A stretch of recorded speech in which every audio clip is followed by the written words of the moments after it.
Welcome to The Explainer. Today, we're going to dig into a really powerful idea from a philosopher who lived through some serious upheaval. This guy dedicated his entire life to one huge question. How can we be truly, fundamentally free? But let's start with a question for you. Do you ever just get that nagging feeling that you aren't really in the driver's seat of your own life? That you're kind of living a life that isn't fully yours. Maybe a slave to your job, to what everyone expects of you, or just the endless, grinding routine of it all. Well, the Russian philosopher Nikolai Berdyayev said this isn't just some passing mood. For most of us, he argued, it's our basic state of existence. He believed we're slaves, and what's even crazier, we often don't even notice the chains. Sometimes, we actually learn to love them. So what is this slavery that Berdyayev is talking about exactly? Well, for him, it wasn't just one simple thing.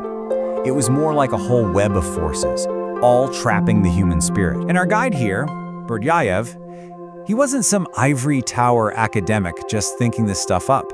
I mean, his whole life was a fight for freedom. He was born into the Russian aristocracy, but later he was arrested by the Bolsheviks and personally interrogated by the head of the secret police. Eventually, he was kicked out of the Soviet Union on what they called a philosopher's ship. Basically, a man whose ideas were literally considered too dangerous for the state to handle. Berdyayev said, we're not just enslaved by one master, but by a whole bunch of them. Just think about it for a second. There's the slavery to what society expects, to the demands of the government, even to the rigid rules of so-called civilization.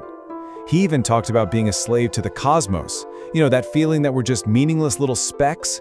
But maybe the sneakiest prison of all is the one we build for ourselves, our own ego. And here's the real kicker.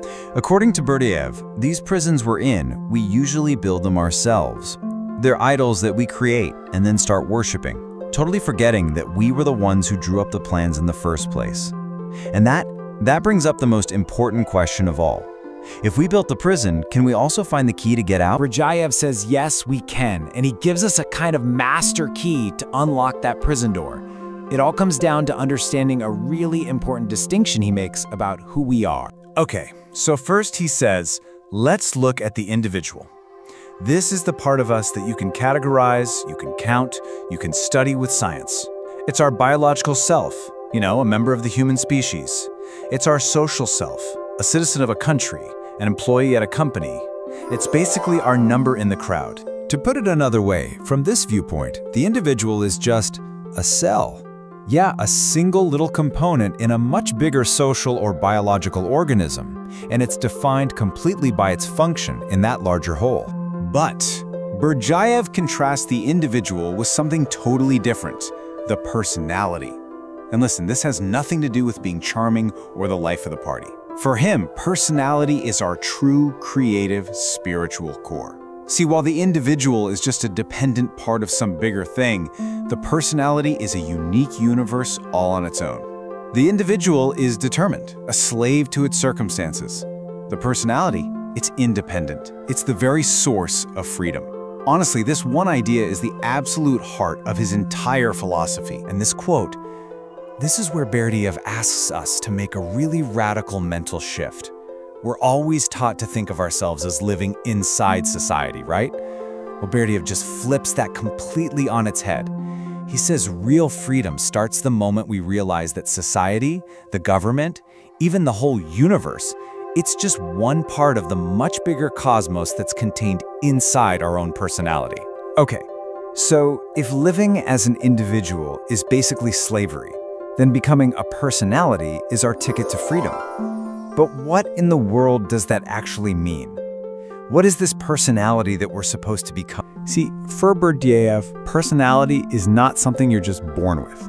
It's not your ego, and it's not the character traits people might use to describe you. He says personality is a creative act. It's a task that's been given to us, a struggle we have to choose to take on. It's something we have to actively build. He talks about personality as this ideal that we have to actively build for ourselves. It's like building a fortress of our own independence from all those outside forces trying to shove us into a box. Nature, society, the state. It's the meeting point where our inner, free spirit connects with the outer world. But And this is so important. This is not about selfishly isolating yourself. No, it's the exact opposite. It's about opening yourself up to fill that inner universe with real meaning and connection. In other words, achieving your personality is the ultimate creative project of your entire life.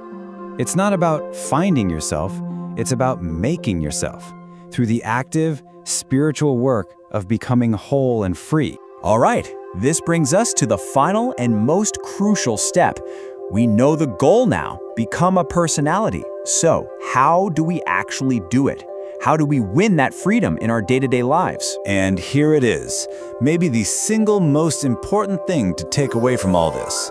For Berdyayev, real freedom is never, ever something the outside world can just give you. It's not a political right, it's not a social status. It is an internal, spiritual victory that has to be won by you and only you. This is where all real freedom comes from, that creative spirit inside you. The part of you that isn't determined by the world of things or the laws of physics or what society tells you to do. Freedom is the triumph of the spirit over all the forces that want to enslave it. It's a battle, and it's waged on the inside. So in the end, Berdyayev's whole philosophy turns the question of freedom right back at us. It stops being about what the world will let you do, and it starts being about what you will choose to become. The journey from slave to spirit, it isn't about changing your circumstances. It's about transforming yourself to a constant, creative, spiritual fight. So you have to ask yourself, are you just living as a determined individual, or are you actively fighting to become a free personality?